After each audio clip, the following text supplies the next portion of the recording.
It's Tuesday, May 23rd, and this is Geeknights. Tonight we go back to German games for a bit and review an old standby, Alhambra.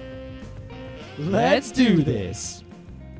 So I'm kind of bored at work with no work to do, as I've said many, many times before.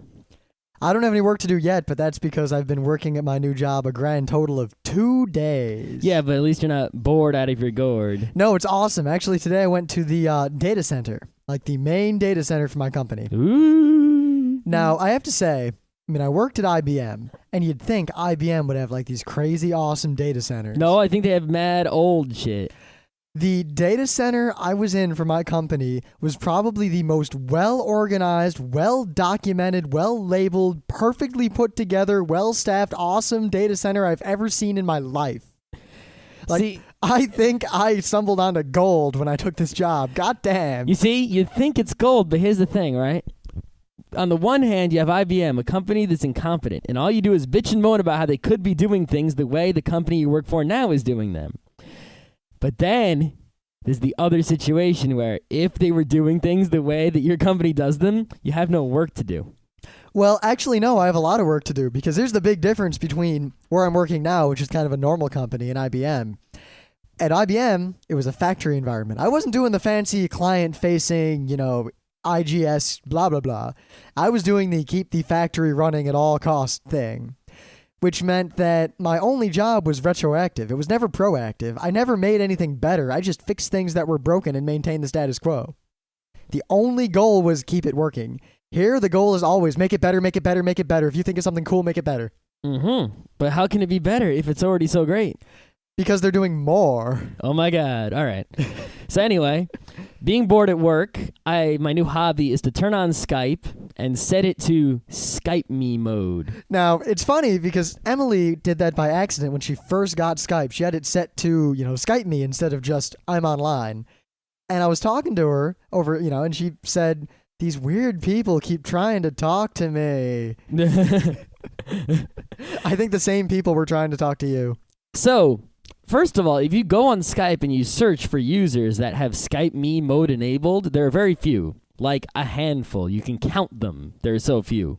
Yet, Skype advertises in the bottom right corner that there are like 6 million people online, with less than 100 of them have Skype me mode enabled. So, if you turn on Skype me mode, the number one category of people that will try to talk to you by their text or voice are Chinese people. It's insane. Chinese people or Chinese people who only speak Chinese? People from China. Do they speak English? I only talked to one of them, and they barely spoke English. It seems like everyone who messages me, even if they're from a foreign country, which most of them are, like 90% of the people are from foreign countries, they want to speak English. So today, the 2 best calls I got, one of them wasn't a call, it was a text, just a chat with some truck driver from Ohio. And he seemed like he didn't like truck driving, and he was bored and lonely, and I was like, all right, whatever. Did he want to make the hot online man love with you? He didn't go that far, but he's like, he started out with like, hey, you're a hunk. I'm like, okay. Whoa. And then he was like... So he did. I know, and then he was like, hey, your roommate's risque, because he was...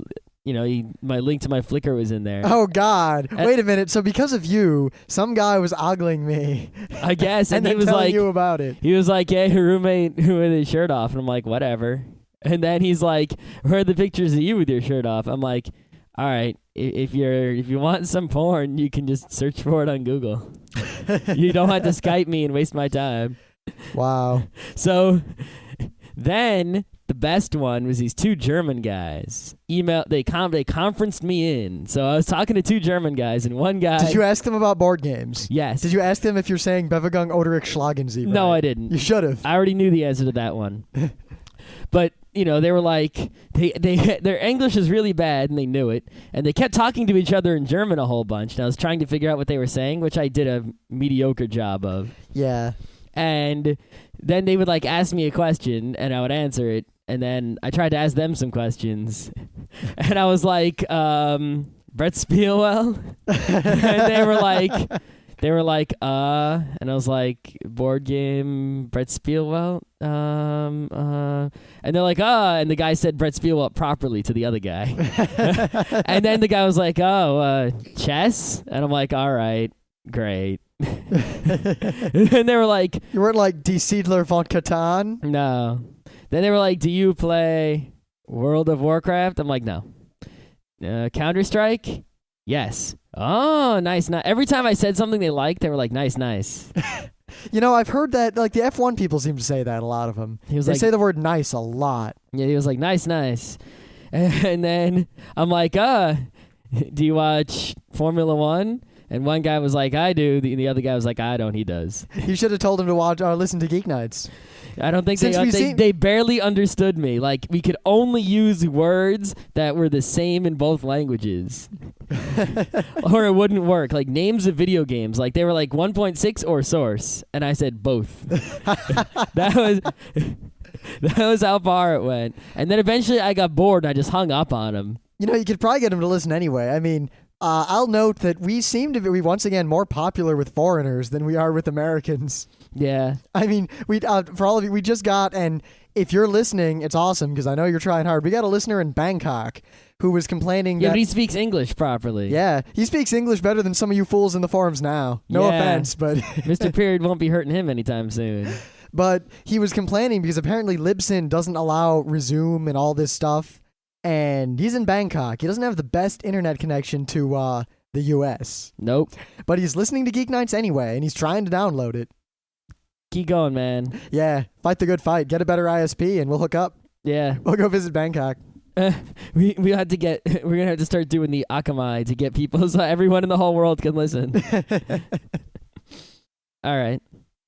So let's Got see some newses? Some newses. It's video game day, right? Well, Yes, it's it game is. day. Day. There's some DS news in Europe, I think. It's your news, so go nuts. All right. All right. So apparently, the DS Lite is gonna come out here in June, I think. Yeah, I want one, but I shouldn't waste the money, especially because I'm not sure when my first paycheck's coming. But I want one. Oh yeah, when are you getting paid? Real soon. It's bi-weekly, so at most it'll be 3 weeks. All right, so I don't want you to be without money for too long. If I'm without money for too long, you pay rent once, and then I pay you back when I get my giant check. Yeah. So. Plus, I'm getting a check from IBM Thursday. Oh, that's good. I might get one next Thursday, too. Ooh. All right, so Europe apparently is not only getting the DS Lite, I think in July. I didn't look. But they're also getting a Black DS Lite. Huh. Why does Europe get the Black DS Lite and how come we don't? My best guess, this is Rim's speculation time. I think that they've realized that the DS and Nintendo in general doesn't do so well in Europe, but a lot of things don't do so well in Europe, mainly because Europe is kind of the last place finish of video gaming. It seems like anywhere that's not Japan or the US is all PC gaming action mostly. Yep. Well, I mean, look at the PlayStation 3. It's going to be the equivalent of over $800 in Europe. Yeah. I mean, goddamn. Mm-hmm. All the games come there late. All the movies from the West and from Japan get there late. They really get the stick end of the stick.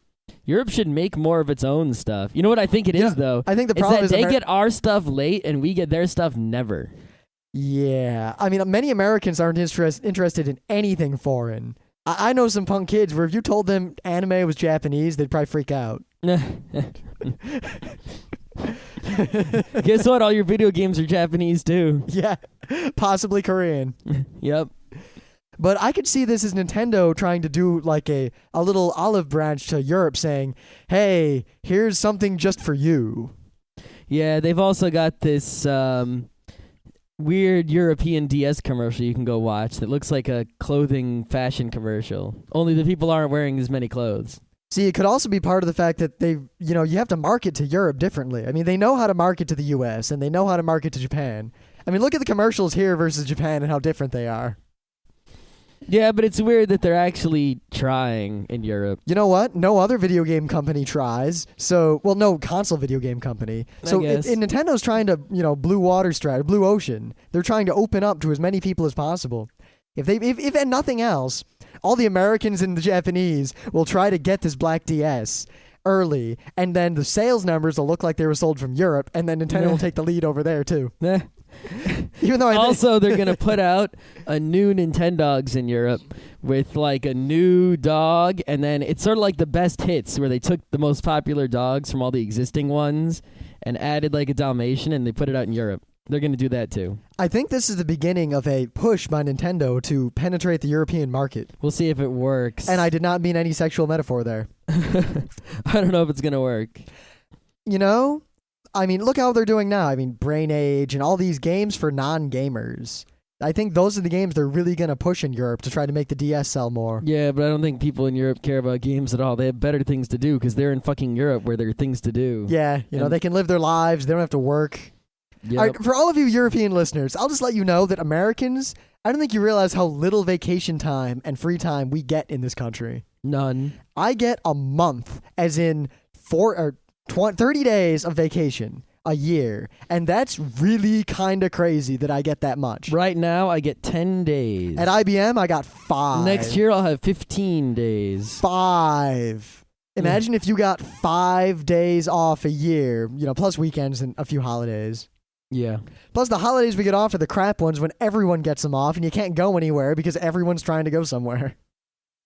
Yeah, it's hard. It's hard for us to go on trips. Like, it's hard for us to say, let's pop off to Europe and backpack for a month. Yeah, but if you're in Europe, you can just take trains to the other countries to see all the castles and shit. We can't see castles. And there's nothing nice to see over here. There is nothing nice here. We've got a castle. We've got Bannerman Castle. It's a shit castle. It's not a real medieval castle. It's a shit post-1700 castle. Yeah. 1800 castle. That sucks. I want to see some 1200 castles. Well, to its credit. And some 800 castles. To Bannerman Castle's credit, it did explode and then burn down, and now it is covered in poison ivy. Great. And possibly wild animals. I want to go see the German castles and the Welsh castles. You know, by this time next year when we have more money, because we've kind of spent a lot of money lately, we should just go to Europe and meet all our listeners over there. Yeah, so there won't be any podcast for like 2 weeks, and then there'll be one really long one. And it's like, here's what Rimmons got recorded while in Europe. Actually, I got a better idea. If things get bad enough in this country, can we stay with one of you guys out there in the free world? Maybe. I don't think it's that free over there. It's just an illusion. Yeah, we could always go to Canada. Yeah, it's so much better. Yeah, it kind of is, except for the weather. Yeah, great. Why can't Canada be on the bottom? Yeah, because then it would be Mexico. Let's go to Mexico then. All right. Yeah. We'd probably make a lot of money in Mexico as IT guys. We got to find some internets in Mexico, though. There's internet. And learn some Spanishes. I know French, a little. I know Spanish. I can read a Spanish newspaper, kind of. Yeah. But I can't speak it a lot because I don't... Like, if I see a word, I can figure out what it means, but I can't just come up with the word in my brain to say it. Yeah. Well, I'm a further step removed because I can kind of read a French newspaper. So then a Spanish newspaper is I can kind of read. I get almost nothing out of it. So you go to Canada and I'll go to Mexico. All right. And then we'll wait for them to build that highway over the U.S. between the two. Good idea. All right. I got a non-video game news because there's no other video game news I care about today. Now, Microsoft supposedly is going to take administrator rights away from most of their employees on their computers. Why would employees have administrator rights if they're not the network administrators? The vast majority of people who use Windows run it as administrator, always. You may not be called administrator, you might be called something else, but you're probably in the administrator group. You're basically root on your computer. And that's bad for a zillion reasons, but because Windows sucks, you need to do it that way, or else it's incredibly frustrating, and that's why Windows sucks. Yeah, well, it's not just Microsoft's fault. It's kind of complicated. Yeah, that's true. Microsoft made, because Windows 3.1 and earlier had really no permission model at all. None. You had a computer. With NT, early NT, like NT3 and such, and even like early Windows, like Windows 95, you could futz with it to make a kind of log in as different users thing. Well, Windows or Workgroups had it in the wussiest possible way. Yeah, back with Wins and all that. Yes. But even then, it barely worked. Barely worked. Remember when Windows 95 had that inbox on the desktop? Yeah. Yet no one had an email system where that would work. Yeah, I know to this day. But as they added, they started adding security stuff and permission stuff, kind of like what Unix and Linux have, only it's actually fairly robust and well done in terms of the concept. It's just really counterintuitive and annoying and not easy or trivial to use at all. Like, yeah. It's not easy if you don't know about computers to deal with Linux file permissions the first few times. It's 1,000 times harder to deal with the Windows ones. Well, that's because, they came up with Unix file permissions a zillion years ago, and there was nothing wrong with them, and they haven't changed, and they're not complicated. They're well documented, too. Yeah. It's just a number. Windows, don't even get me started on Windows file permissions. I That's just the file permissions. What about the permissions for other things? Yeah, I have some stories about file permissions, but they had the security model, and it's gotten more and more robust over the years, but they've tried to make Windows so that you don't have to run as administrator anymore, or as root anymore, basically. And one of the ways they've did this is they made a thing called run as, where you can be a normal user, but you can right-click on a program and say, run this as administrator. Because many programs need the access that administrator has. It's usually when you're trying to install software. Well, yeah, but there's a lot of software that just won't run at all unless you're administrator. Well, that's terrible. That's really bad. Yeah, I've seen stuff that won't install properly unless you're administrator. But lots of proprietary applications, some Office-y things. Earlier versions of Nero, you had to be administrator to burn. Wow. Yeah. All sorts of stuff. And Microsoft's permissions are kind of wonky, so this run as thing doesn't work, like, at all. It's really useless. You still have to log in as administrator, and you might as well just stay administrator, because otherwise half the things you have won't work. 2, people who write programs for Windows often don't understand how the permissions work, or don't understand how to, write code. So they'll end up writing a program that needs administrator access to work for no other reason than that they're stupid and they don't know any better. Microsoft yells at them, they don't know or care, but then Microsoft's thing is almost as broken, and in the end, you have to be administrator all the time or your Windows computer is almost useless. And that leaves it incredibly open to all sorts of security problems, because if anyone gets control of your computer, well, now they're the administrator and they have complete control, whereas if you were running as some other account and they got control of your computer, they couldn't do that much. Yeah, the worst they could do is ruin your user space. Oh, they deleted my documents folder. Yeah, but if your user space is the administrator space, then they can erase your hard drive. Your user space includes everything. Yep. Everything. See, now the real reason for this that I see design-wise is that in Linux, in Unix, and any Nix, everything is a file. Absolutely everything is a file. So you only need to set a permission structure that deals with files, and that can deal with everything. Devices, users, everything. Because it's all files. See, all you need is to control the files. In Windows, it's not just the files. There's all sorts of other things that aren't files, and that makes it so that your permission structure has to be incredibly complicated to deal with all sorts of different things. Yep. And which also wouldn't be that bad, except that they don't document a lot of it because it's their proprietary secret internal closed source code. And the implementation is really crappy. And kind of arbitrary, kind of spotty. Different things work in different ways for no reason. Yeah, and the Active Directory and the domains don't help. Yeah, they work really well if you know what you're doing, but if you know what you're doing, you probably hate them. And if you try to do anything out of the ordinary, it fucks up. And the worst is, this is a problem I think my company has, is that, you have, let's say you set up an Active Directory and a bunch of Windows 2000 clients by the book, right? It's perfect. Glorious. Then you start to add something. Well, you add, let's say, a printer, a network printer. You add it by the book and everything's still cool. Then add maybe a file server. Still cool. Then you go out and you get this proprietary device that your company needs. Say, a fancy machine, and the machine needs to get on your Active Directory. Well, now you need to modify your Active Directory somehow to accommodate this machine. Then you get another proprietary software. We have to modify your Active Directory to accommodate that. Yep. Then you start getting conflicts between the different accommodations. Now other things stop working. So you got a user. A user needs Oracle database. I defy you to install Oracle database properly without being administrator. Yep. Or even use it. See, that's the thing, is if it was written properly, then I would, let's say I was working at a company, right? And I had a user account that was not administrator, and I had a properly written Oracle database. Assume it doesn't exist, but let's say it did. I should be able to install it into my documents folder, into my user space, with no one else on the computer having access to it. That's what you're allowed to do in Unix. You can install any software you want to your home folder. No one can stop you. unless they decide that they don't want to let you write to your own home folder. But that, you get the idea. You can do anything you want in your little box. Now, despite this, most corporations still don't give their run-of-the-mill users, administrative access. You shouldn't.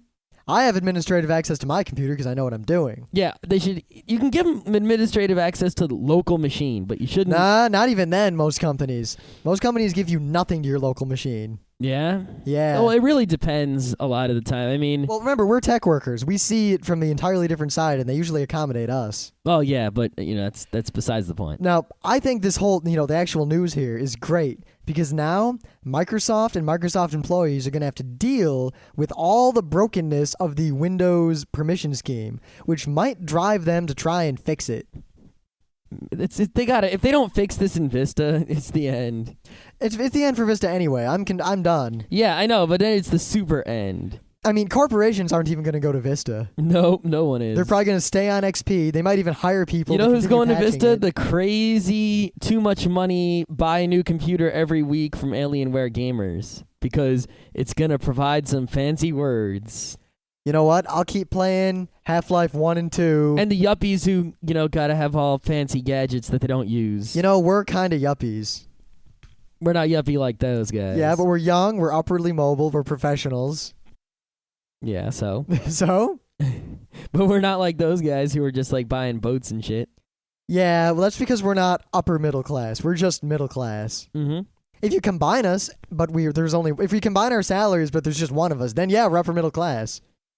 Yeah. Yeah. Anyway, Microsoft is probably going to have some trouble with this new policy, and I can't wait for the hilarity. Microsoft employees will be pissed. I'm waiting. You know what, though? What's going to happen is the Microsoft employees, they know how to hack Windows because they get all their reports of here's the new vulnerability, and then they're just going to start hacking their own machines at Microsoft, and they're not going to want to fix those vulnerabilities because then their own hacks won't work anymore, and it'll be funny. This is going to be great. All right.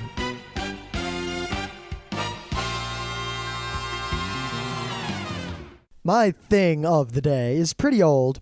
In fact, it's real old. We saw it way back at RIT in 2003, 2004. So this is like a thing of the day of ancient times. It's more that I realized it's so old. It was before we started doing Geeknights, and I don't know how many of you have seen it because it's kind of faded from the limelight. Should we start doing archaeological things of the day? We could do that. Thing of the day, dinosaurs. Radiskull. Yeah, right. All right.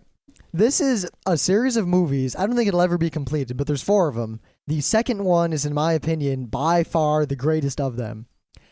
They are Mario, the story, done in a super overdramatic, really, really dark and serious way, but with the original sprites. Like the Mario 1 and Doki Doki Panic sprites. The only Doki Doki Panic sprites are the Toads. Which they needed to use because there was no sideways-facing Toad in Mario 1. Nope, there was only the front-facing Toad at the end of the level who said, "The princess is another castle, bitch." In the very least, watch the second of these videos. The first one first works, but the second video is the best one. It's really, really cool. Yep, and if you already know us, you've seen these already. Yeah, it shows the army of Koopa attacking the Mushroom Kingdom in an awesome way. It feels very much like the second Lord of the Rings movie. Yeah, with the epicness. Yep. And the giant army. All right. So everyone knows about YouTube, and we have a lot of things of the day that are specific videos from YouTube and or Google Video. But today, I found a crazy thing on YouTube. Apparently, on YouTube, you can make playlists of videos. And some user on YouTube named Dig User, as in Dig the website, has created a bunch of playlists, and these playlists consist of numerous complete episodes of popular cartoon shows. I mean, we got some Animaniacs, Aqua Teen, Batman, Beavis and Butthead, Bobby's World. Bobby's World. Yeah, I'm not going to read them all, but we got some Inspector Gadgets, Voltron, Captain N, the Game Master. Captain N, Mario Super Show, Pinky and the Brain, Muppet Babies, X-Men, Mickey Mouse, Real Ghostbusters, etc., etc., etc. There's a lot of good stuff, and you can watch it all on YouTube. Hurry up and watch it before they take it down. Oh, my God. Yeah. I know what I'm doing tonight. Yeah. Yeah, we got to get one of those Firefox extensions that lets us download videos from YouTube. Yeah. Of course, it is pretty slow, but it's worth it. Yeah, it is. Especially to watch some of these old shows that aren't on DVD or won't be on DVD. Well, the Super Mario Brothers show is. Yeah. It's actually in the Netflix queue. I think it's actually in this giant box set you can get for like $20. Yeah. Like 8 discs, all of the Mario Super Show. $20, $30 maybe. I don't remember.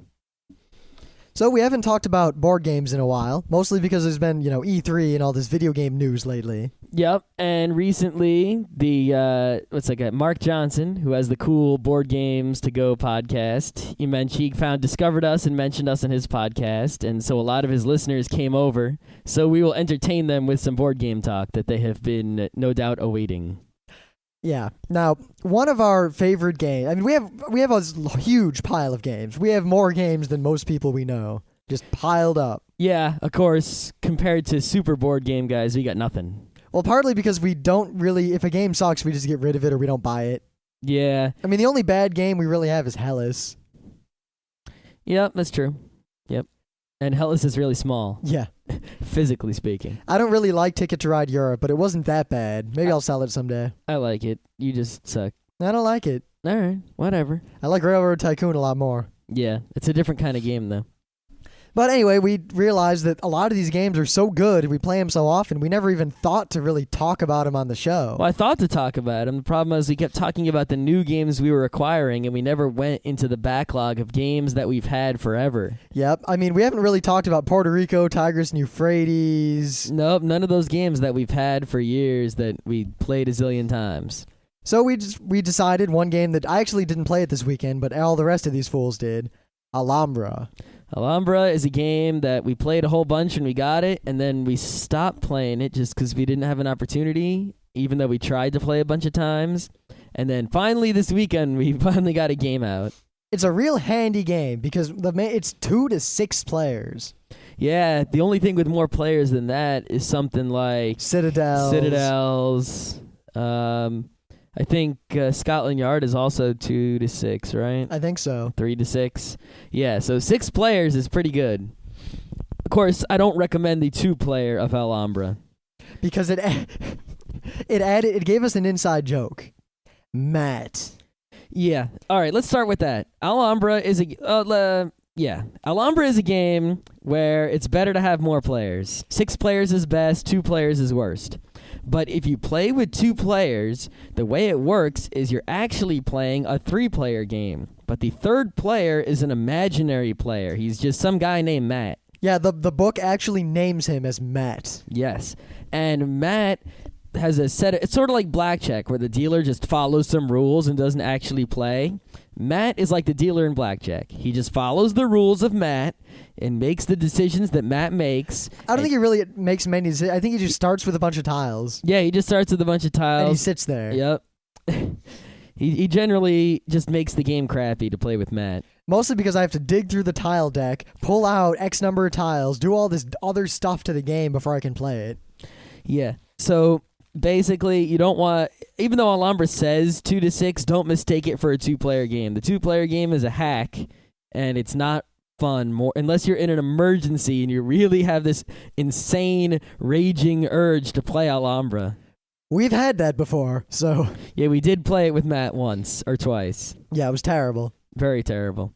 All right. Alhambra's in terms of what you need to do and know, an incredibly simple game. There's money. There are 4 colors of money. Orange, blue, green, and yellow. Yeah, they're like dinars, ducats, somethings and somethings. I don't even remember. It doesn't matter. 4 colors of money. And there's 5 or 6 colors of tiles. I think the 6. And the tiles are square, and they have a color on them. They have a price on them. And they have 1, 2, 3, 4, or 0 wall segments on them. No, they have 0, 1, 2. Oh, yeah, 3. they can't have 4. They can't have 4 walls. No, they can't. No. That wouldn't work. No, it wouldn't. They have 0, 1, 2, or 3 walls on them. And all you do on your turn is you either take some money from a money pool or buy a piece and put it in your Alhambra. Now, the gimmick of this game is that You don't have money like Monopoly where you make change all over the place. You have cards with numbers and colors on them. You don't make change. So let's say I have a card that says 9 orange. Has a number 9 and it's orange. And I want to buy a tile that costs 5 orange. I can't put the 9 in and take 4 back. I have to pay with the 9 and then take the tile. Yep. The thing is, if you pay with exact change, let's say I have a 9 orange and the tile costs 9 orange, I buy it and then I get a free action. So I could buy something and then take money on the same turn, or buy 2 things and take money. Where normally, if you don't get any free actions, your turn is either buy something or take money. Yeah, you get 1 action per turn. This is very much a game of when it's not your turn, there is nothing you can do. Don't try to think about your strategy because all it'll do is piss you off. Yeah, really. In Alhambra, you have no decisions and no actions that you may take when it's not your turn. Absolutely well, other nothing. Than pestering people. Oh, of course, pestering which people. is key. And, paying attention, counting other people's Alhambras and how many colors are in them to see if you're ahead or behind and what moves you should make in the future. But other than that, there's nothing you can do. Yep, and the way the game works is every round you either draw money or buy an Alhambra tile or rearrange your Alhambra, but that basically means, wow, I suck. Yeah. This game is all managing actions. You get only one. You get pretty much the same number of actions as everyone else. You're not going to get more or less unless by some miracle the game ends on a certain player's turn, and oh my God, you get maybe 1 extra turn of actions by, some stroke of luck. But you can't count on that shit. Yep. Scoring rounds are semi-random, as in they occur at semi-predetermined places. About 1/3 of the way through the game, there's a scoring round, and about 2/3 of the way through the game is a scoring round. Yep. There's a mechanic of putting the scoring rounds triggering cards in the deck at certain places, and then the going deck from of there. money. Yeah, the deck of money. So the Now, more all you people do- take money, the faster the scoring rounds come. Now, you take 1 action per turn. You can either take money, because there are 4 money lying face up, and you can take any 1 money or any number of money that are no more than 5 monies worth. So if there's a 9, a 6, a 2, and a 1 out there, you could take just the 9, just the 6, or you could take just the 2 or just the 1, but you can also take the 2 and the 1 together. If there's all 3s out there, just cry yourself to sleep. Yes. Oh my- The same as if there's all like 4s. Yep. Or you can buy an Alhambra piece. Now, the way to win is to have more than other people of the various colors of Alhambra pieces in your thing. So there are different numbers of the colors in the bag because they're secret, and there are different point values for each color. Purple is worth the most, red is worth the least. But there's more purple tiles and less red tiles. Also, purple tiles tend to be more expensive. Aren't the blue tiles the least? The blue tiles are the least. Yeah, it was blue. Yeah. But the better tiles, the ones that there are more of and that are worth more points, also tend to cost more. Mm-hmm.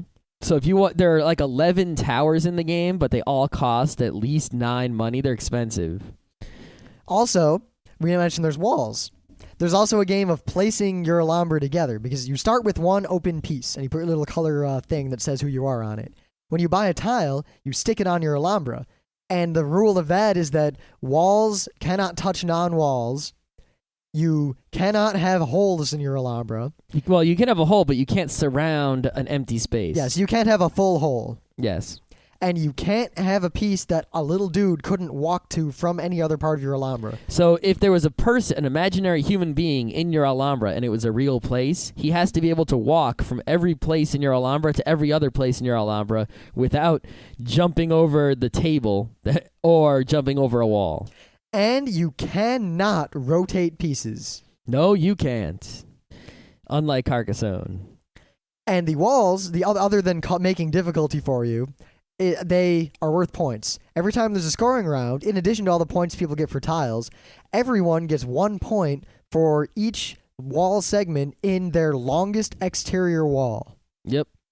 So there are many games in one, but the games don't interfere with each other too much, as long as you plan ahead. Yeah, Alhambra is really a game about planning. Some people will try to make a giant wall, and the thing about making a giant wall is that you lock yourself in. Your Alhambra has this giant wall surrounding it, and it becomes very difficult to add new tiles to it. So even if you have the money to buy tiles, you have nowhere to put them in the Alhambra where they will fit. You'll see the people who fall for this trap. At the end of the game, they're buying pieces and putting them in their sideboard and then spending action after action trying to get these pieces into the Alhambra by moving things around. And in the meantime, they're not buying any new tiles or getting any new money, and everyone else is, and they lose. Anytime you waste an action in this game, you just drop down a peg. Yeah, if you ever have to rearrange your Alhambra or use the reserve board, you're pretty much going to lose. Unless, the only time I can see using the reserve board is if you have such extra mounds of money, and there's a tile that you can buy on this turn that someone else who's right up on your ass on the scoring track really needs to win. You can buy that tile to prevent them from getting it. And then let's say it's a tile that's going to ruin your Alhambra, or it won't get you any points by adding it to your Alhambra. Just stick it in your sideboard and it won't matter. That's the only real time I can see the reserve pile being useful. Other than that, if you have to use that reserve board, you better be scoring a zillion points with that action, or else. Now, we said there were 4 colors of money, and there are all these colors of tiles. The way you buy a tile is, like we said, you don't get change back. If you pay too much, you don't get it back. If you pay exact change, you get a bonus by having another action. There are 4 colors of money, and there's a little board that has 4 spots with the colors on them. If a tile is sitting in the yellow spot, you can only use yellow money on it. This is what really messes with the game, is because there's no way you can know what tile you need, but you have no idea what color of money you will need to buy it. So you have to either concentrate on a few colors of money and hope the good tiles show up there, or just keep taking all colors of money and have a nice wide spread, so no matter what tile shows up, you might be able to buy it. Of course, then you might not have enough to buy really expensive tiles. So now there is definitely some luck involved in the game, and which tiles and which money come up when and in what order. Yeah, there's significant luck, but it's not out of control. It's less luck than even poker, because as long as you're making good decisions, the luck can't screw you so much, and you'll do well in the end anyway. And if you're a better player than your friends, in aggregate, you'll win more often. Significantly more often. Yep, like people who don't know what they're doing in Alhambra will often take money when they don't need to, or they will refuse to buy a tile for inexact change, even when it gives them a huge advantage score-wise. Or maybe they'll hoard money hoping to buy a whole bunch of tiles, in the future, but then they won't score in the first and second scoring rounds. Actually, I've done that to great effect by ignoring the first scoring round. Yeah, the first scoring round you can ignore, but you can't ignore completely. You can ignore it a little bit. But the second scoring round you can't ignore anymore because there's too many points. Yep. The game's really fun. I really enjoy it. It starts to break down if everyone who's playing is very, very, very good at it. Yeah, if everyone is very, very good at Alhambra and you're all playing together, what ends up happening is the winner is determined by what money comes up, who draws what money at the beginning, and what tiles show up when on which squares. Because you can't do anything to anyone else. All you can do is do the best with what you get on your turn. But luckily, it has the Carcassonne effect of, even though you have very few actual decisions to make during the game, and the game is very much, you're affected a lot by what happens and what comes up on the board and what money or what pieces appear. Certain people still tend to win the game a lot more often than other people, and the luck is really mitigated by the skill in the decision-making and the strategy. Yep, you're not going to find a whole bunch of people who all have such a similar strategy and thinking that they'll cancel each other out and the whole thing will come down to luck. But it could happen. Yep. And the game is definitely, Carcassonne is pretty much almost pure tactics. There's very little strategy involved. Mm-hmm. Alhambra there's definitely a tactical element, but it's much more strategic in that because there's so many turns and so many tiles, even though you can't have a strategy turn to turn, you can have a broad strategy and you'll be able to do it because the tiles will come up. Yeah, if you come up with a really specific strategy, like I'm going to buy all the green tiles, that's not going to do it. A good strategy for Alhambra is I'm going to concentrate on the colors that other people don't concentrate on, at least one of which will be one of the top 3 colors worthing points. Yep, or things like I'm going to go after towers and such early in the game, and then I'm going to ignore them later in the game when everyone else is fighting over them. and I'm gonna go after walls for the first 2 rounds and ignore them in the 3rd round, stuff like that. Or I'm going to take a whole bunch of money early on and only buy a couple tiles in the first scoring round so that when the second scoring round comes around and I have a better idea of what people have, I will buy the tiles that other people don't have to maximize my points versus them, so no one will be competing with me on the same colors. There's also the strategy of taking money and using money in such a way that you get the most number of exact change purchases. Mm-hmm. That is key. And a lot of people really forget that, or they'll see a piece and they want it so much they'll spend their money and buy it, or they'll always take the big money when it comes up, and they'll neglect the little money that's really useful to make exact change. Well, the thing about big money and little money is that, in general, if you take the big money, you can buy the big tiles. And the people who take the big money all the time will get more big tiles and more points. But if you get enough exact changes, you can beat that. And that's really the way to win, is the exact changes. Yeah, I found that the people who take the big money every time, no matter what, when it's there or when they need money, they never have exact change. They never win either. Yeah, well, you don't take the big money every time. But let's see, you got to look at what's in your hand when you take money is what it really is. Yeah. If you've got, say, a 4 in your hand and you have a choice between an 8 and a 9, well, you're going to take the 8 instead of the 9 because there are tiles out there that cost 12 and not really so many that cost 13. Also, if you see a situation like 3-1-1 are out there or 2-1-1-1. It seems like whenever there's a situation like that, people scoop it up. Of course, because getting all those little cards is real great to fill in the cracks between your exact change-making machine. Yep. However, here's an example from the game I just played. I started the game with 2 yellow 1s, right? And I didn't spend them ever. Nah. The opportunity never came up to spend those cards. The other problem with that is if you take a bunch of money cards, that now puts a bunch of new money cards out, which either may trigger a scoring round or may allow someone else to take the money you actually wanted because now they have a choice. That's one aspect of the strategy of Alhambra that I just ignore. I pay attention to the colors of the tiles, the walls, and the money, and making sure I don't screw up my Alhambra. And I pay attention to what other people have in their Alhambra, so I make sure mine isn't going to be competing with anyone who's too strong. See, I count cards. I pay attention to who's spending what color's money, so I know who has money, what color, and who doesn't. I pay attention to what people... it's too much effort to pay attention to that for me. I don't keep it, like, specifically. Like, I have no idea how much money someone has. But I know trends, like... Pete's taking a lot of green money. Oh, yeah, I noticed that, too. Scott's spending a lot of green money. I noticed when someone takes a specific color of money a lot, or I can look and see when someone there's a tile that's sitting out on the board, and I can tell when someone really wants it and just scoop it out from under him. Or I can tell when a money comes up that someone really wants that particular money, and I'll take it so that they don't get it. I really pay attention to when the scoring rounds are coming. I kind of pay attention when the scoring rounds are coming, but, it is sort of random. But I will look at the size of the deck and be like, okay, the first scoring round's coming up. I often will take a bunch of money early on to try and blitz the first scoring round. That can work, depending on what tiles show up. Yeah. I mean, once again, that's a tactical decision, more so than a strategic one. Yeah. I just kind of play it as it goes. Every turn, I look, I see the 4 tiles, I see the 4 money, and I do the best I can. Pretty much, if I can buy something for exact change, I'll almost always do it, unless it's going to screw up my Alhambra. Or it's just a useless piece. Yeah. There isn't, sometimes someone else will have... If everyone else has 4, 3, 3, and 2 towers respectively, you're not going to buy that tower for exact change. I think that's all the towers in the game, actually. 4, 5, 6, 7, 8. Yeah, there's 11 towers, I think. So fine. 3, 3, 3, 3. Yeah. Buying the one tower won't help you unless it's got some really nice walls. Yeah. But I think what happens is that the tiles that have more walls are cheaper than the ones that have less walls. Yeah, but they restrict you a lot. So the tile that has 3 walls on it, the tower with 3 walls is cheaper than the tower with no walls, but they both count equally as towers. So if you build your Alhambra really slick, you can fit the 3-walled pieces in without limiting your options, and also make a nice.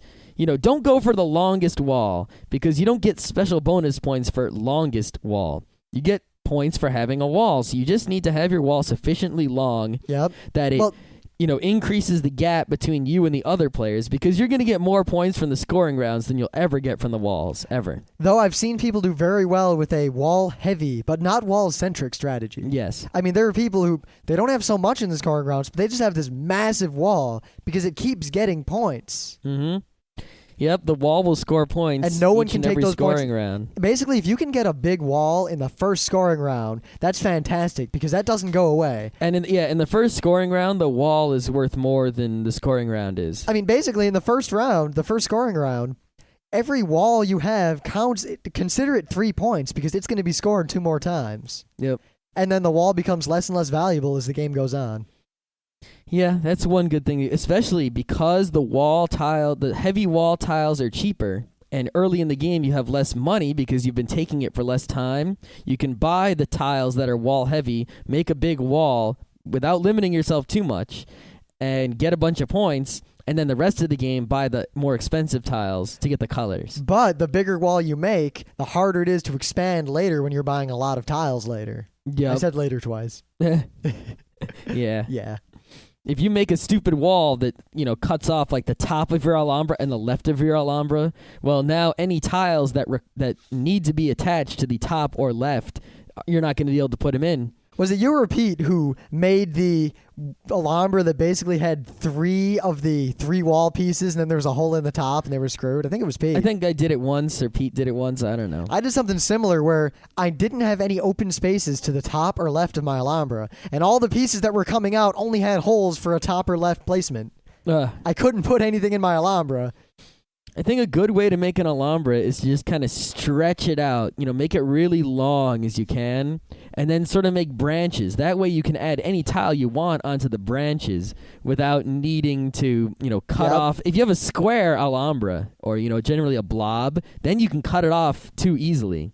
So if you make one that sort of branches out like a fractal, just like a branch here and a branch there, then you can attach wall pieces to those without limiting your options. Yep. Plus, I mean, my general strategy there is to always have at least 1 hole in every cardinal direction. Yep. I try to keep 1 hole in every cardinal direction, and sometimes I can't, and I'm willing to sacrifice 1 if the tile is really important. Yep. Especially near the end of the game when I won't be getting many more tiles. But early on, I really try to keep it open. Yep, because sticking on one of those wall-less tiles into a hole will just suddenly open your board up like crazy. Yep. Now, in terms of rearranging your Alhambra, we have yet to see an instance where doing it meant anything other than you fucked up earlier in the game and now you're losing. I've never seen someone win after rearranging the Alhambra. Ever. Because rearranging the Alhambra the game obviously is doing it as sort of a punishment, but you can still keep playing the game. You're not totally done, but you still can't win. It punishes you. Yep. You can either take a piece from your sideboard and put it on your Alhambra. Now, if you put it in the sideboard, that means it didn't fit in your Alhambra, which means it's probably not going to fit now either, unless you built a whole bunch of stuff. You can swap it if you there might be some really clever tile that. But I point out, swapping a piece, that you still waste an action because you do waste an action. Now you've spent an action and you still have a piece in your sideboard. Yep, it's only worth it if the piece is worth so many points. It's like this incredibly rare instance that it would be useful, and they allow you to do it in that incredibly rare instance. That way, in case the game gets super crazy, you don't just lose because you can't do something. Yep. Or you can take a piece out of your Alhambra. Those are the only 3 options. So to do anything useful with the sideboard, you have to spend at least 2 actions. Mm-hmm. You got to buy the tile, then you got to put the tile on the sideboard, and that's 1 action. And then the next turn, you have to put the tile, either swap the tile, which is the best situation. Well, no. The best situation is not doing anything at all. Yeah. Not using the sideboard. But, the next best option is you swap it, and then insert the tile on the next turn. One good strategy I've noticed is you buy something and you put it in the sideboard and you let it sit there. Then you just keep playing the game as usual, and eventually at some point you buy something for exact change and then take the tile from the sideboard and bring it in. Yep, that's a good strategy. With the free action. It's like, I don't have a place for this now, but I need it and I'll have a place for it later. You make a place by buying something for exact change, bring it in on the free action, and you didn't really lose an action for that, and it works pretty well. Now, there's also a fun mechanic at the end of the game. The game ends. I mean, there are 2 scoring rounds, about 1/3 and about 2/3 of the way through the game. Then there's the final scoring round, which happens when the bag of tiles runs out.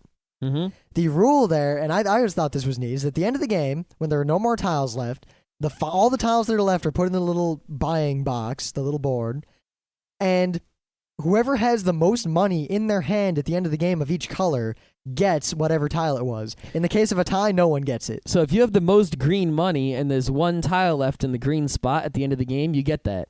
And the same for yellow, orange, blue, whatever. It makes the end game, even if there's no more tiles you need or you don't have enough money and the game's going to end soon, you can still go for that and there's still some decisions to make. Yeah, generally what I do is because new tiles are put into the number 1 spot first, which I think is, I don't know what color it is. I don't have the board right here. Yeah, I don't remember offhand. But yeah, the tiles, when the new tiles come out, they're placed in the top left spot on the little board first, which is a particular color of money. So towards the end of the game, if you pretty much aren't buying too much any more stuff, start collecting that color of money and the second color of money, because those are the spots most likely to contain a tile up for auction at the end. Yep, the last space is least likely, because there's a bunch of mechanics to keep people from cheating or putting tiles, where they'd be useful to them. On your turn, you buy your action. You either buy a tile or you take a card. When your turn is over, you replenish whatever was there. So if you took 2 money cards, you draw 2 more money cards. Mm-hmm. If you bought 4 tiles, you put out 4 new tiles. You have to place the tiles on the board in the order that you draw them, in the order on the board. Yeah, so if you draw a tile, you look at it and you say, ooh, I really need this. And then you say, I have a lot of orange money. You just put it on the orange spot. Well, that's no good. You have to put it in the top leftmost spot and then the top right and then the bottom left and the bottom right, depending on which ones are open and available. Now, all in all, Alhambra's a solid game. I love it. Very solid. So I won the Spiel des Jahres. Yeah. It was 2003, I think, that it won it. Ah. It's also a very fun game. It's actually pretty quick. It's very, very easy to teach to people. Yeah, this is a game where you don't have to be a crazy strategy gamer guy to play it. Families can play this game pretty easily. You just got to get them to do it. And while the strategies can be fairly complex, in terms of actual thinking power, the game's very light. You can play the game and have a conversation. You can play the game while people are watching a movie on TV. You can play the game while friends are over. You can play the game while you're drunk. Yep. And while someone who's big on strategy and will win more often, people who don't have a lot of strategy or thinking can still play and have fun. Yep. Even though they'll get their asses handed to them. Yep, but the way the game works, you never really, even if you're losing, you never really feel like you're wasting your time. Yeah, because even if you're really terrible at the game, you still collect money at generally the same rate as everyone else, and you still buy tiles because no one can interfere with you. You just do whatever you do on your turn. You'll just be doing less on your turn than other people, but you'll still be buying tiles and making a happy Alhambra, which is fun. It's one of those rare games that's very beginner-friendly, but also very hardcore gamer-friendly. Mm-hmm. Now, there's some expansions which I've never played. Yeah, they seem to be trying to pull with this what they pulled with Carcassonne. Yeah, where they have 1 billion expansions, but I don't know about them. I haven't played them yet. Maybe if we ever get them, it's all you, because I bought all those Carcassonne expansions. Well, that's because you own Carcassonne. Yeah, I own Alhambra too. That's right. Bastard. Yeah. You're not getting any expansions. I don't buy games that require expansions. They're not for you. That's right. Buying any game that requires expansions or has expansions is definitely a bad road to go down. Well, it depends. I mean, Carcassonne, we talked about it a while ago. The Inns and Cathedrals expansion takes a good game and makes it great. Like, it fixes everything that was wrong with the game. If that's the thing, then that should be the game, and the other expansion shouldn't exist. Yeah, well, it came out later. I mean, look, the River was an expansion. Then they just threw it in the game. Yeah. And of course, that's a bad expansion. Yeah. It's a beginner's expansion, I say. Well, Settlers has expansions. That's also a game you have. Yeah, but Settlers is broken. Like, Settlers was real fun until I got good at games and realized that Settlers is broken. Yeah. Oh, well. I think that the point was really driven home when I played in a sanctioned Settlers tournament at UberCon a while ago. Came down to the dice rolls. Yep, like the first 2 rounds I won, but there was a wide range of skills, and decisions would end the game. You make a decision, you win, you lose. The semifinals where I got knocked out, I will say that every single person in my game of 4 was equally good. And we were all just sitting there. No one would trade with anyone. Nah. Like, there were maybe 4 or 5 trades in the whole game, and the points were like 3, 3, 3, 3, 3, 4, 3, 3, 3, 3, 3, 4, 4, 5, and it was like 9, 9, 9, 9, and then someone got 10. Nah. Like, everyone made the exact optimal decision at every point, and it just came down to the dice. Yeah, Alhambra doesn't have that problem. Yeah. I mean, it seems random what tiles come up, but all the decisions are made by you and by the other players. Mm-hmm. So there's no game-driven randomness so much, but there's a lot of player-driven, not randomness, but unpredictability. Yeah, another thing about Alhambra is that the game itself is really nice. It has nice cardboard boards, it has nice wooden pieces, the tiles are really nice, the cards. I usually hate, I like the little cardboard token money or chip money, mostly. And card money is like, second best to that. The worst is paper money. Paper money is absolute crap, but the cardboard money in Alhambra isn't bad. It's like great because it's like your hand of cards. Yep, it doesn't even feel like money. It feels like a card game. Yeah, it feels like I got a hand of cards in my, which is really cool. Easy to manage. Everything works out nice. Yep, it's a cheap, high production value, good game for anyone of any level of board gaming skill. Yep. Alhambra. Oh, yeah. And we thought about talking about another game today. We've already gone almost an hour. But have we really? Yeah. Okay. Which is good because that means, a year from now, we'll still have Tuesday episodes because we won't just do all of our games and run out. That's fine. We'll just have to buy more games. Yep. I have a feeling next week we'll either talk about the new Mario DS game that we've both beaten. I think that's what we're going to talk about. And we'd like to talk about Stratego at some point. Well, yeah, we'll do that. It's an old crap Milton Bradley game, but we bought it for like $4. It was $10. Oh, it was? Yeah. That's still worth it. And Pretty much any Milton Bradley or Parker Brothers game is $15 or less, depending on the number of pieces. And we played the hell out of it, and now that we're older and wiser and know about German games, we actually have insightful things to say about Stratego. Mm-hmm. All right, we can maybe do that in 2 weeks. Yeah, we'll do that at some point. Cool. So once again, welcome all the new listeners from all the other podcasts who have mentioned us. Hooray. I hope the guy in Bangkok keeps listening. Yay. Bangkok. Yeah. He actually made a comment in the email he sent us about how the inside it's hard to tell if our inside jokes are just Americanisms or if it's just us being weird. Nope, our inside jokes are very inside. Yeah. Most Americans have no idea what we're talking about. Just geeks. Yeah, but apparently even people who have no idea what we're talking about think we're hysterical. We're not trying to be hysterical like comedians. This is what we're always like. Yeah, when we're trying to be hysterical, it's usually kind of scary. Yeah. All right. Tell all your friends to listen to Geeknights. Yeah. And go to our forums and go to our website, frontrowcrew.com.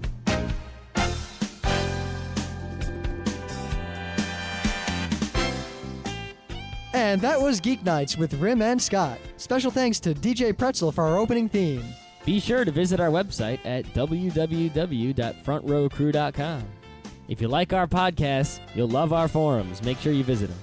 You can send your email feedback to geeknights@gmail.com.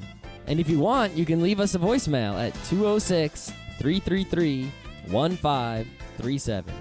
Geeknights airs every weeknight, Monday through Thursday. Geeknights is recorded with absolutely no studio and no audience. But unlike those other talk shows, it's actually recorded at night.